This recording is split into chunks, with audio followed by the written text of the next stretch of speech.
ایک آخری چانس بھی اگر سلطان نے گوا دیا تو یہ اس کی بدقسمتی ہے کہ تمہارے ساتھ ہونے کا ایک آخری چانس جو اس کے پاس تھا وہ بھی اس نے گوا دیا۔ بیٹا ہم نے کچھ دیکھ کر ہی ہار مانی تھی۔ اگر کوئی برا ہے تو اس کی سزا میں کیوں بھگت رہی ہوں اماں؟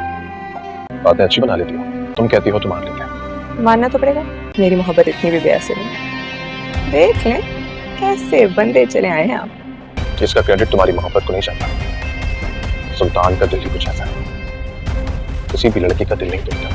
سلطان اپنے آپ کو ہر فن مولا سمجھتا ہے۔ وہ سمجھتا ہے کہ ایک میں ہی ہوں جو بہت زیادہ اچھی تعلیم حاصل کر چکا ہے، ایک میں ہی ہوں جو بہت زیادہ اچھی جاب حاصل کر چکا ہے، ایک میں ہی ہوں جو اتنی اچھی ایکٹنگ کر سکتا ہے کہ اپنی ایکٹنگ سے کسی کو بھی پاگل بنا سکتا ہوں۔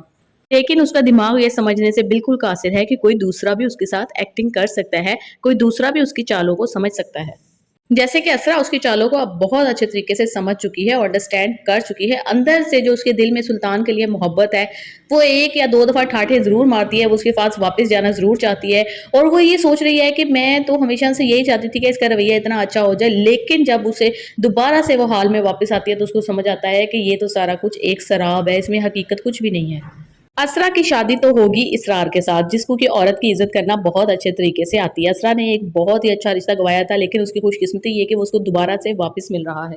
سلطان تو جل کے خاک ہو جاتا ہے جب وہ اسرا کو اسرار کے ساتھ دیکھتا ہے، تو اس کے رہے سہے اوسان جو ہے نا وہ خطا ہو جاتے ہیں، اور وہ بالکل اپنی اوقات کے اوپر اتر آتا ہے، جو کہ اس کی اصل میں اوقات ہے کہ کسی کو برداشت نہیں کر سکتا اپنے سے آگے جاتے ہوئے۔ اسرا ہے امیر خاندان کی لڑکی، امیر ماں باپ کی لڑکی، کتنے اس کو فائدے حاصل ہوتے، تو سلطان کو وہ سارے فائدے اب اپنے ہاتھوں سے جاتے ہوئے نکلتے ہوئے محسوس ہو رہے ہیں۔ تن بدن جل رہا ہے اس کا جیلسی کی آگ میں۔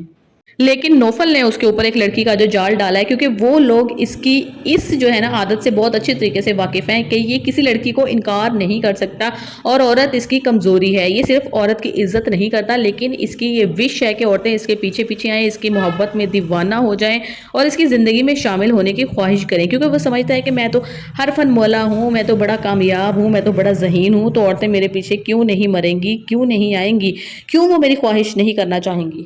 حالانکہ حقیقت میں کسی بھی عورت کو ایسا گھٹیا شوہر نہیں چاہیے ہوتا کہ جس کی تنخواہ 10 لاکھ روپے بھی ہو، پھر بھی وہ عورت کے پیسے سے شاپنگ کرے، جیسے کہ یہ کرتا رہا ہے۔ عورت کو تو صرف عزت اور تحفظ چاہیے ہوتا ہے۔